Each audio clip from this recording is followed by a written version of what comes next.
সিলেটিরা একটা মজার আন্দোলন করতেছে, তারা তাদের ভাষার আন্দোলন করতেছে। ভাষার প্রতি অ্যাপ্রিসিয়েট আমাদের আছে, স্যালুট সিলেটি জনগণ। তারা বলতেছে তাদের মুখের ভাষা নাকি বাংলাদেশ কায়রা নিচ্ছে, তাদের মুখের ভাষা ওরা কায়রা নিতে চায়।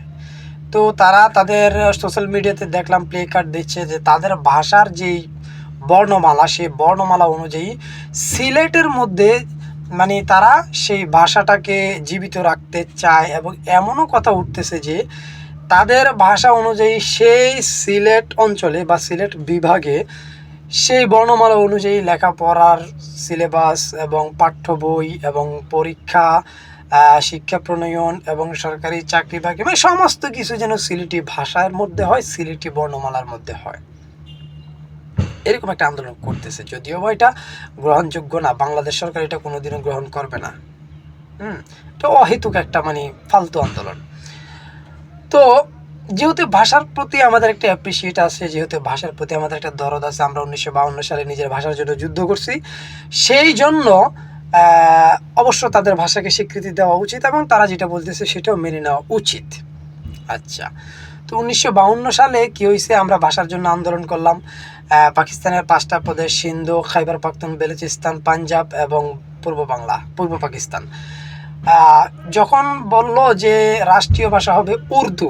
দেখেন, পাঞ্জাবের ভাষা কিন্তু উর্দু না, বেলুচিস্তানের ভাষাও কিন্তু উর্দু না, খাইবার পাখতুন বলেন, সিন্ধু বলেন, কারো ভাষা উর্দু না। বাংলাদেশের পূর্ব পাকিস্তানের ভাষাও কিন্তু উর্দু না। কিন্তু উর্দুটাকে যখন রাষ্ট্রীয় ভাষা করার ঘোষণা দেওয়া হলো, কেউ কোনো কথা বললো না। ধরেন অন্য 4 প্রদেশ কোনো কথা বললো না। আমরা যেহেতু কারেন্ট জাতি, আমাদের হোগায় যেহেতু অতিরিক্ত কারেন্ট, আমরা চাইতে গেলাম। আমরা বললাম হ্যাঁ, ওরা আমার মুখের ভাষা কাইরা নিতে চায়, এই লাগা আন্দোলন দিলাম লাগাইয়া।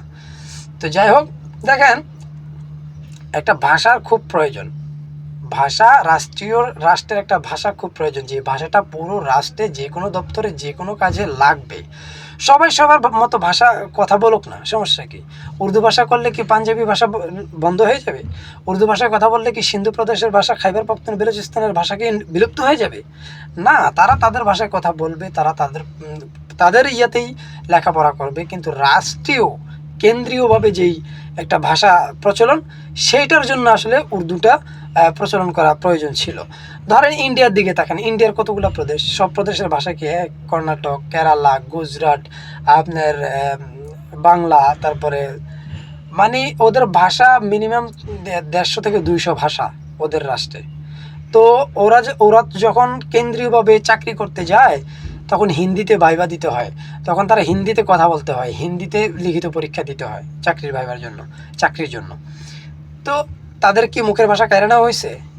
বা তারা কি কখনো বলছে যে না, আমরা হিন্দিতে কেন চাকরির ভাইবা দেব, আমরা হিন্দিতে কেন পরীক্ষা দেব? এ কথা নিয়ে কখনো আন্দোলন করতে দেখছেন তাদেরকে?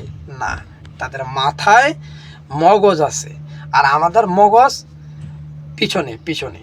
এই জন্য আমরা যত মানে ফালতু আন্দোলনগুলো করি। তো যাই হোক, এখন আপনার যেহেতু ভাষার প্রতি এতই অ্যাপ্রিসিয়েট, ভাষার প্রতি যেহেতু আপনার এতই মায়া, এতই দরদ, কারণ আপনি যুদ্ধ করেছেন ভাষার জন্য, এখন পারলে সিলেটি ভাষারই স্বীকৃতি দিয়ে দেন। আমি সিলেটি জনগণের স্যালুট জানাই যে তারা আন্দোলন করতেছে ভাষার জন্য। বাংলাদেশ সরকার এখন দিয়ে দোক, এখন সিলেটি ভাষার স্বীকৃতি দিয়ে দোক, দেখা যাক পারে কিনা, কতটুকু মরদ আছে